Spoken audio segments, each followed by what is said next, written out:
Honda has just revealed what could be one of the coolest small electric cars in years.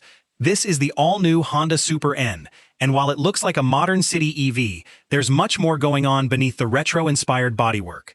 Today I'm going to show you everything you need to know. We'll test how quick it is from 0 to 60 miles per hour, find out how well its emergency brakes work, see how practical it really is, check the real-world driving range, go through the 5 things that might annoy you, look at the clever features Honda has hidden inside, and finally, decide whether this is actually the best small electric car you can buy. Let's get started. Exterior design. The first thing you'll notice is the styling.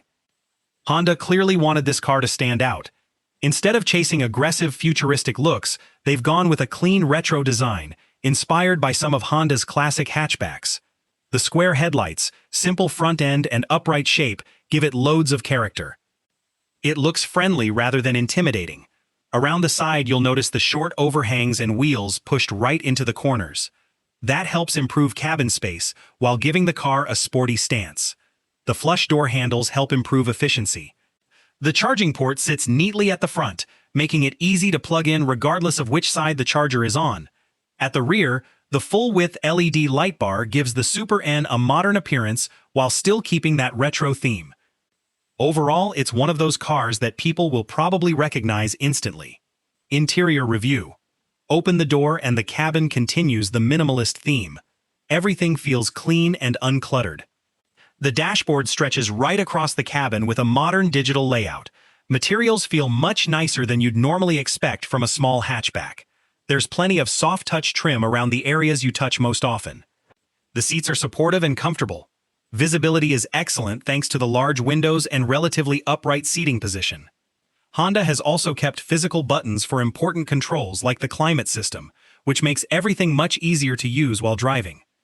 The infotainment system supports wireless Apple CarPlay and Android Auto. The graphics are sharp, menus are easy to understand, and thankfully the system responds quickly. Technology. Technology is another strong point. There's a fully digital driver's display, a large central touchscreen, wireless phone charging, USB-C charging ports, over-the-air software updates, 360-degree cameras on higher trims, adaptive cruise control, lane centering, blind spot monitoring, traffic sign recognition, basically everything you'd expect from a modern EV. Rear seats. The rear seats are surprisingly spacious considering the car's compact dimensions. Legroom is decent. Headroom is good even for taller passengers. The flat floor gives the middle passenger a little more room than normal. Then there's Honda's famous magic seats.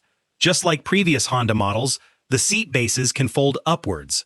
That allows you to carry tall items like bicycles, plants, or large boxes. It's still one of the cleverest seating systems on sale. Boot space.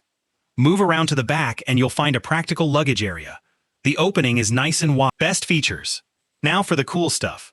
The magic seats remain brilliant. The retro styling turns heads everywhere. The turning circle is incredibly tight. Visibility is excellent. The cabin feels airy. Honda's driver assistance systems work smoothly without constantly annoying you.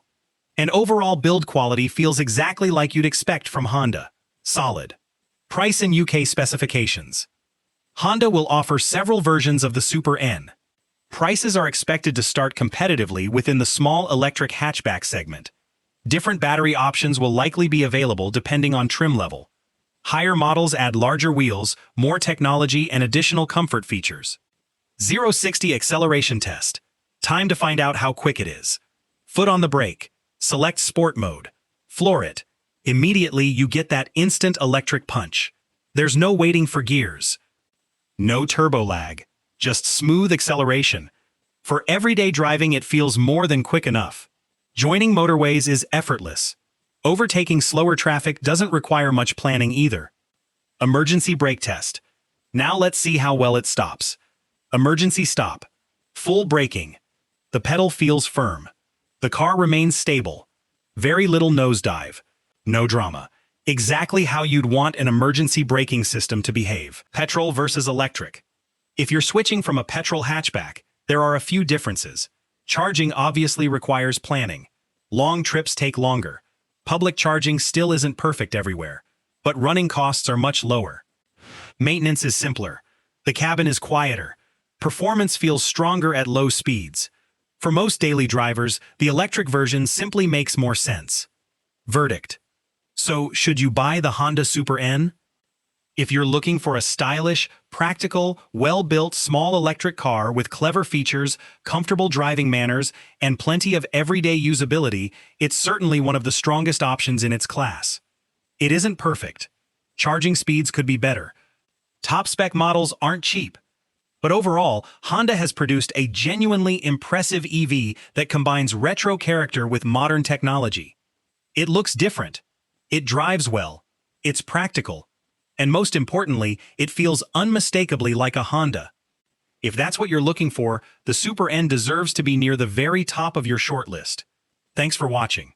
If you enjoyed this review, don't forget to like, subscribe, and let me know your thoughts on the Honda Super N in the comments below.